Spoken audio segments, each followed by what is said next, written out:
I don't know how I can follow those interpreters because about as far as I could get with my Gujarati in this speech is Gencho. That's it. That just means hello, how are you?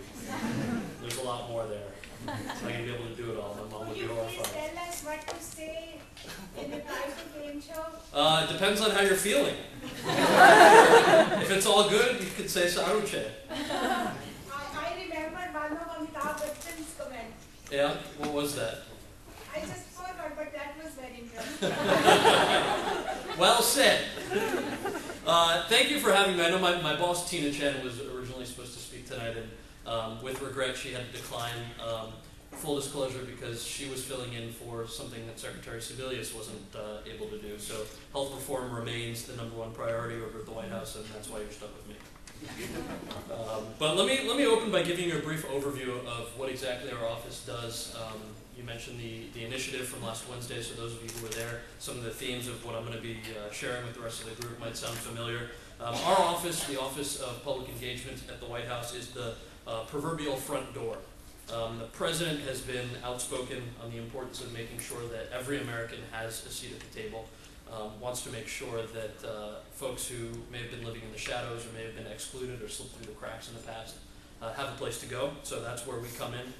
There are about 20 of us that work in OPE, or the Office of Public Engagement. We work as a team on a number of issues, everything from energy to education, Latino issues, rural communities, the arts, sports, immigration, farming, and of course health reform and AAPIs. When the President talks about Asian Americans and Pacific Islanders, as you know, he's talking very much about his own family. He's talking about their experiences. The President grew up in Indonesia and Hawaii. He recognizes that AAPIs have had a long history of entrepreneurship, contributions to America, way beyond the sort of 65 wave of immigration.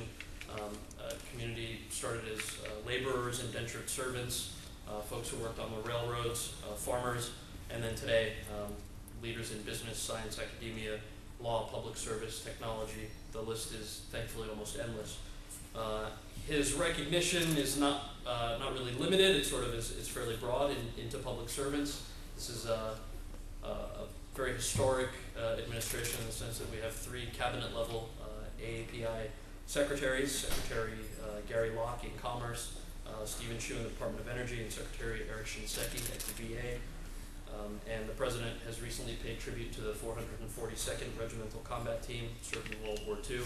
Also, about a month and a half ago, the White House hosted internment camp survivors from Camp Topaz in Utah, in the East Wing, in the First Lady's reception room. So those are just sort of the everyday examples of the integration of AAPI communities into the psyche, I guess, of those of us who work at the White House. We also know the communities have global roots. The story, however, is uniquely American, whether you go back to the days of the railroads or the sort of post-65 or post-1980s waves of immigration. If you joined us on Wednesday, you know there was some discussion about this, but it's incredibly tempting to focus on this myth of the model minority, but we want to make sure that we don't overlook the very real challenges that are facing the AAPI communities, and we use the plural communities broadly since the umbrella of AAPI is incredibly diverse, more than 35 plus different subgroups and then subgroups within that. So we're mindful within all of those subgroups of a certain number of issues. So when we're talking about comprehensive health reform, mindful of health disparities. Things like diabetes and hepatitis B certainly disproportionately affect AAPI communities. And in a broad range of issues, we are incredibly eager to solve a lot of the challenges related to, I think the introductions were very fitting, issues of language access, which have particular challenges related to health reform, but also related to further access to capital, education disparities. A lot of those still exist in particular communities even more disproportionately. So high dropout rates, low college enrollment, high rates of poverty in some communities, and barriers to employment and workplace advancement in others. This is also important to note. I'm sure it's no secret to you in the work that you do, but data collection is incredibly problematic in AAPI communities. This is something that we fully recognize. A lot of the federal data collection methods still are not up to par. Asian Americans and Pacific Islanders are often lumped into one category, which makes it incredibly challenging to come up with accurate numbers for each individual subgroup within these communities.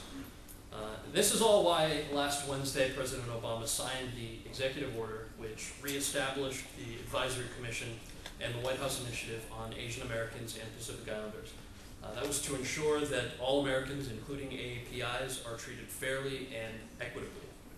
For those of you who are not familiar, the initiative and the commission will be housed in the Department of Education and will be co-chaired by Secretary Arne Duncan and Secretary Gary Locke. Secretary Locke has certainly a personal stake in the API community. He's from the community and wanted to be as active on a high level as possible. The initiative and the commission will impact the Small Business Administration in terms of offering loans to Asian American Pacific Islander entrepreneurs. The Department of Health and Human Services, which is partially responsible for my boss not being here tonight. They also fund research on the diseases that disproportionately affect Asian Americans and Pacific Islanders. The Justice Department, which I know you're quite familiar with and some of the work that you do, upholding voting rights and its promise of language assistance and equal access at the polls.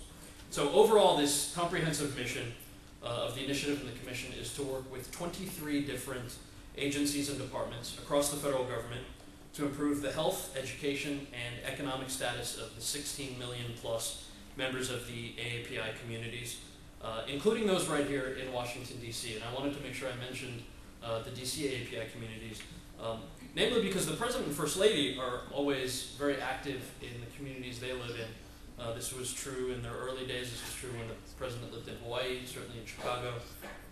And it's no different in their recent move to Washington, D.C. They recognize the work that local nonprofits and community organizations provide to folks in the Washington, D.C. area. We believe that a lot of the work that you do is critical to their well-being and their integration. And to the extent that we can be a resource to you, please feel free to reach out. Let us know how we might be helpful. A lot of times we're able to host briefings or conference calls or provide information that might be helpful to you. And I think the bottom line was this recognition overall that there are a number of very, very steep challenges that are going to require some very hard work to address. There's this concept of a magic light switch, and that's just not going to happen. There's no magic light switch. The problems that face our communities have taken a very long time to create, and they will be just as challenging to get rid of. But we all feel that the tireless work that all of you do on a daily basis is what makes that sort of change possible. It's the community organizing, the passionate dialogue, the services that you provide, and the action that you take every day that is really providing and yielding these results. So as the White House moves forward on a number of important issues, including the White House Initiative on Asian Americans and Pacific Islanders, please consider the Office of Public Engagement a resource to you and your organizations as we move forward. I didn't want to take up too much time, so I wanted to make sure we left time for all the more important business you have. But thank you very much for having me tonight, and on behalf of all of us at the White House and the President, thanks for